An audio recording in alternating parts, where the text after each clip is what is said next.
喂，大家好，話我哋翻到嚟啊呢個樂中頻道啦，咁啊繼續咧同大家探討下啲唔同嘅話題啊。咁啊今日咧我哋有個話題啊，想同大家咧就係探討下啲香港嘅奇案啊。咁啊話說呢件事係發生喺98年嘅時候嘅一個慘劇啦，一個喺德福花園嘅一單命案。我諗如果有啲奇案迷咧聽到呢一度咧都知我講緊邊單嘅。不過啊，即係講落去之前咧，我哋都有一啲嘅活動資訊咧同大家 update 下嘅。咁啊嚟緊。即係我知道你最近就搞咗一個叫喪禮攝影展啦，係都非常成功，我喺度恭喜你先啦。多謝。不過多謝咁多位，多謝咁多位支持。如果大家仲想參加嘅話，都可以預約去做一個導賞嘅服務㗎嘛。可以啊。當然我哋就唔係話由朝到晚都開放俾大家就咁自出自入咁樣，我哋都係要預約嘅。咁啊可以麻煩大家。去到我哋公司嘅網頁或者Instagram、Facebook 社交平台，咁上面有個電話944667777，咁大家可以好似先添，好似菲傭嗰啲菲傭嘅服務咁樣，係啊，即係呢個都係一個好特別嘅一個攝影展啦，因為婚禮攝影啊、家庭攝影啊、小朋友攝影都聽得多，喪禮攝影可能大家都比較少接觸，咁一個都對於大家嚟講，可能喺對於生命啊、對於生死咧，都可能有好多嘅啟發噶嘛。大家有興趣嘅話咧，就可以咩幾多電話話944667777。大家你識啲嘢喎，大家可以預約啦。咁我哋會將個電話擺翻落去下邊嗰個嘅簡介嗰度嘅。咁啊有興趣大家可以預約翻啦。唔該晒。咁啊，當然個重心都係即係都係想講話，用透過圖片説故事咁樣咯。係啲相都有時睇，即係如果你用心去睇咧，感受嘅時候，我自己就睇咗啦。我自己睇落去咧，即係都俾我一種有啲相咧都俾我一種好震撼嘅感覺。不過呢度唔透露太多啦。咁大家有興趣咧，就快啲嚟預約啦。咁嚟緊都有其他活動喎，仲有咩搞作啊？好似都非常精彩喎。係啊，盛事喪禮盛事經濟喎，呢個係盛事之都係啊！有咩搞嚟緊？嚟緊就4月1號會開幕啦，就有個詩詞展，咁咧就個詩詞展就命名就叫做字喻，咁就個字就係文字嘅字啦，喻就係愈合嘅喻啦，咁希望透過文字可以帶到俾大家啲嘅安慰，同埋希望如果大家有啲喪親嘅經歷嘅話，希望透過呢個詩詞展喺啲詩詞裡面呢，都有一啲嘅放下咁樣咯，咁就為期都係1個月。咁啊就又有開幕啦，亦都閉幕咧，就會邀請咗呢個展覽嘅一齊去搞嘅一位嘅出版社嘅編輯，咁咧就佢會嚟到同大家一齊有個書本嘅分享啦，同埋都會同大家一齊咧有一個少少工作坊，就會同大家去講下點樣去透過文字去抒發自己咁樣嘅。都係同生死有關嘅啲課題。同生死有關嘅，就因為佢自己本身有啲經歷啦，咁佢亦都係一個出版社嘅編輯啦，咁佢都透過一啲嘅詩詞嘅作品去將佢嘅情感放低落嚟咁樣，咁就都係一種嘅公眾教育啦。希望大家又有個嘅可以即係上嚟行下睇下，又可以又有啲分享，有啲放下咁樣咯。你個有啲文字嘅愛好者，可能呢個活動就對佢哋更加好啦。咁好似仲有一個活動係咪啊？嚟緊我嘅計劃就5月 plan 到5月㗎啦已經。全年都 plan 嘅。哦，全年都有嘅。咁嚟緊5月有咩玩呢？又5月就會，我想正式宣佈嗰個慈善基金就成立咁樣咯。哦，又話一日又會有個有個開幕禮或者有個成立嘅典禮咁樣咯。6月就又可能有個相展咯。咁啊，好似我嘅寫真集咁樣嘅。咁其實就絕對就唔係我除衫咁樣啦。我除衫我嚟睇啦。你嘅寫真集係。咁咧，但係就因為之前有位攝影師，咁佢就想拍攝我嘅生活同埋我嘅工作流程。咁可能透過一個所謂一個禮儀師或者一個死亡工作者。成日講死亡工作者呢個字好奇怪，但係同死亡相關工作嘅一個人咁樣，佢其實每一日或者佢經歷嘅地方或者佢做嘅嘢係點樣嘅呢？咁佢就進行咗一個拍攝咁樣，咁可能又透過呢啲相片又可以同大家有少少嘅交流咁樣咯。呢個寫真集係一個相展定係一本寫真集嚟嘅，真係。係咯，係嘛？即係淨係着住泳褲。冇，有着衫嘅全部都。有着衫嘅。OK，咁啊，呢個唔係，係呢個係一個真係一本嘢嚟嘅。唔係，都係相展嚟嘅，都會擺相出嚟嘅。哦，都係要導賞團嘅。因為你整你整一本嘢出嚟，都唔知有冇人買，都唔會啦，同埋冇咁自戀嘅。哇！呢個正喎，呢個。到時就叫你上嚟做下 MC，又帶下啲人睇咯。係咯，我識嗰種嘉樂唔係咁樣嘅喎。咦嗱，呢個咧就係佢踎穩塔嘅時候嘅樣啦，咁樣。好啦，咁嚟緊位就係嚟除咗呢個喪禮攝影展之後咧，仲有2個活動。咁大家如果有興趣嘅話咧，就記得報名參加啦。我之前見到我哋未喺社交媒體度咧，就有啲應該係有啲觀眾啊，就提議喂，會唔會有啲棺材嘅即係小嘅棺材咧，嗰啲嘅自己油顏色啊，嗰啲咁嘅活動有冇得搞呢啲咧？其實好啊好啊，多謝大家意見啦，大家都可以俾多意見啦。咁我一定會去諗嘅，係啊，一定會度一度先希望可以做到呢一樣嘢。我帶啲小朋友嚟玩下，油下棺材都幾得意。可以啊，咁當然要做呢啲嘢就睇下點樣整，或者有啲成本上各方面咁樣湊下咯。咁呢方面交翻俾阿拜仁去處理咯。係啦，咁我就淨係俾意見嘅咋，點處理真係唔識搞。好啦，喂，今日進入呢個嘅即係正題啦啊。咁我哋今日咧就係討論下啲香港奇案。咁點解要特登討論啲香港奇案呢？就因為裏邊有一啲嘅即係細節位啦，其實同即係可能嘉樂咧，即係嘅一啲認知咧，都可能有啲關係嘅。咁先講一講咧，單案咧就係我簡單講啦嚇，即係費事即係太長。發生喺98年啊，就係呢個德福花園嘅一單5屍命案。咁5名嘅女士咧就被發現咧就倒斃喺一個嘅單位裏邊。咁經過啲查證之後啦，咁最後咧就捉到個兇手。咁個兇手咧叫李玉輝，咁就聲稱自己係個風水大師，一啲茅山師傅咁樣啦，就話你俾錢我就可以幫你咧，就係延續你嘅壽命㗎啦咁樣。咁每1萬蚊就幫你增添1歲咁樣嘅。咁去到嗰5位嘅女士咧，其實有3個係成年女士嚟嘅，2個係10零歲嘅女仔嚟嘅，好後生。咁俾阿媽帶咗上去，咁上到去咧，咁個師傅就準備咗啲符水俾佢哋飲，就係一啲，但係當然啦，啲符水其實唔係符水嚟嘅，係啲溝咗啲生埃嘅一啲毒藥啦，就俾佢哋飲。結果咧5位就當然係死亡啦，就師傅咧就攞咗嗰啲錢咧。就130幾萬咧就走咗佬，咁最後就喺內地就落網咗嘅，就最後亦都係要被判呢個死刑咁樣啦。好啦，咁個案件就大概係咁啦。咁我想問下啦，其實以你嘅認知咧，即係飲符水有冇呢樣嘢嘅咧？其實係咪即係要飲符水又係啲乜嘢嚟嘅咧？咁首先符水就已經係遠古嘅時期一啲民間風俗或者係偏向比較道教嘅一種嘅醫治嘅手法啦嚇。其實茅山或者係綠蔭呢一類型嘅一啲嘅門派咁樣咧，其實本身係道教嘅祝融科呢個門派嚟嘅。祝融科係咩咧？其實就係道教裡面嘅一種嘅醫治嘅門派嚟嘅。因為以前個醫學冇咁昌明啦，我哋有咩頭暈身慶啊咁樣，都係用翻啲民間智慧啊，或者祖先啊，或者長輩流傳嘅方法去做一啲嘢去幫助自己啦。咁以前喺道教啊、民間風俗裏面，即係都有呢啲祝融科嘅教導，就係俾我哋去燒符水啊，或者透過師傅嘅一啲嘅咒語啊、一啲嘅做法啊，咁樣去幫助我哋去即係唔舒服就變到冇嘢啦咁樣。即係譬如一啲所謂嘅譬如止血咒，咁然之後就師傅可以念咒語就幫自己止血咁樣，咁然後燒符水，即係膠布都唔使念啦，唔使念啊，就一寫完念完咁樣就可以去止到血啊咁樣。咁然後以前燒符水都係一個好普遍嘅做法啦嚇，透過個符嘅上面嘅個咒嘅力量，然之後燒啲符水俾我哋去飲啦。咁當然我哋細個都試過飲啦咁樣。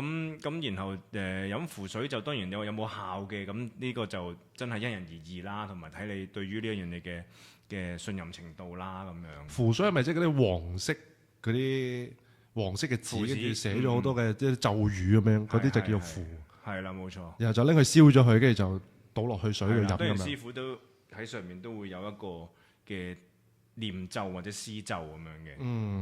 咁你嘅認知嚟啦，因為喺個案件裏邊咧，佢就話嗱，你每俾1萬蚊我就幫你續壽1年㗎啦，就你可以多1年嘅壽命。咁你俾1萬，你就多1歲啦；10萬你就多10歲㗎咯噃；100萬你就多到100歲㗎咯。有冇啲咁嘅嘢咧？其實以你嘅認知喺道教裏頭，當然你話添福添壽或者係導人向善嘅，都係一種即即係幫人哋增添壽歲呢一樣嘢。咁講真，你話唔同嘅宗教都會有唔同嘅演說啦。咁喺道教話要去做呢一樣嘢，當然都有講一啲，譬如以前全真派一啲煉丹或者一啲去幫助我哋去增添壽歲或者健康嘅一啲嘅做法，或者念經啊等等咁樣。但係你話要去到10000蚊一歲咁既定嘅一個金額，即係如果係咁樣嘅話，咁其實個個都走去做啦，係咪先？即係人嘅生命係幾咁可貴同幾咁無價啊？啱唔啱啊？你點會淨係值嗰10000蚊得嗰一年啊？即係邊有可能啊？你一日都唔使1蚊，係嘛？一年365日，即係呢啲邊有可能啊？即係當然每一個人佢嘅演說都唔同啦，可能嗰位師傅都係一個超級大演說家啦，嚇，說服力超高啦咁樣。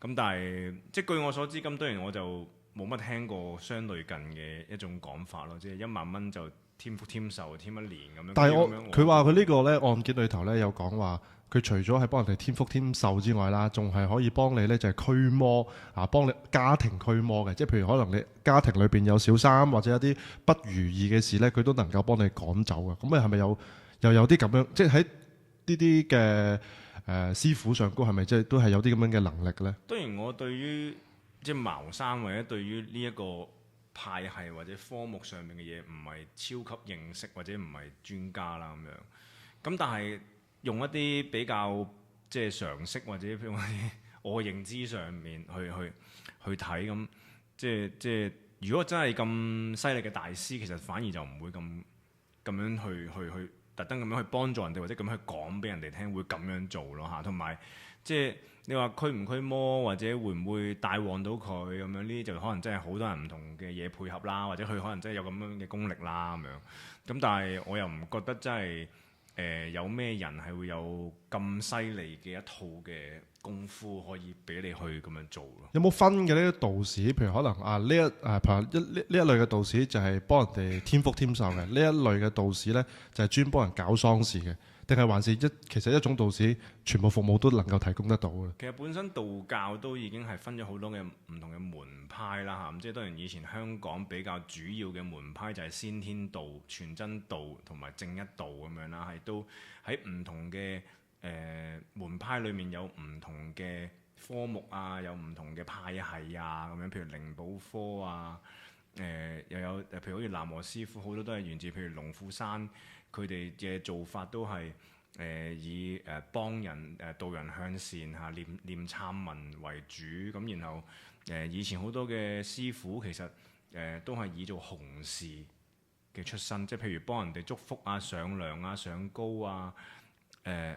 安良啊，即係起屋啊、祝福啊、結婚啊、啲船出海啊咁樣，咁呢啲咪師傅會幫手做咯，咁但係慢慢地演變到就係即係大家都屋企有事啦咁樣，咁點算好咧？即係手忙腳亂、不知所措咁樣，於是咪揾師傅嚟幫手去請教個師傅咯。慢慢地咁南無師傅咪演變成一種職業咁樣咯。咁但係譬如好似全真派嘅道長咁，佢哋真係自己去修練、去內修、去以前所謂就係一啲煉丹，希望練到一啲長生不老藥啊，或者有自己一啲自我嘅修練嘅為主嘅一種嘅派系咁樣，咁所以又會有唔同咯。咁當然有修練茅山嘅或者修練六壬嘅，咁佢哋都係為咗要保護自己，練咗一身刀槍不入嘅神功咁樣，咁又另外一個派系咁樣。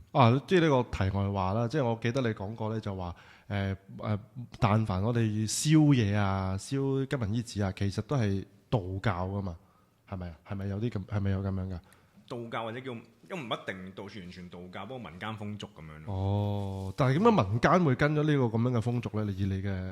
以你嘅解讀，因為民間嘅智慧好蘊含咗好多一啲嘅情感喺入邊咯。咁你希望個離世嘅屋企人或者啲神仙，佢哋可以喺第二個領域保佑到你，又或者能夠可以視死如是生咁樣咯。即係佢喺地下嘅生活，或者第二個領域嘅生活，可以好似喺地上咁豐盛咁樣。於是你或者你可能好擔心佢喺第二個領域佢冇嘢食、冇錢使咁樣。於是你就將你嘅情感投放喺呢一啲所謂嘅名氣或者一啲可以俾你投放到情感嘅物件上面，於是你就嘗試透過一秒輕煙咁樣就去燒呢一啲嘢，去俾第二個領域嘅屋企人或者啲神咁樣。當然呢個亦都可以源自於以前，譬如一啲叫火供，就係透過火去成為一啲供品，去供翻俾一啲神啊咁樣。咁所以就會有咁樣嘅演變，慢慢地融合咗好多地方智慧，咁啊成為咗一種風俗或者習俗咯。明白。哇！呢個即係原來都幾淵博嘅一個學問嚟喎。喂，講翻呢單案先，其實你對呢單案你有冇印象啊？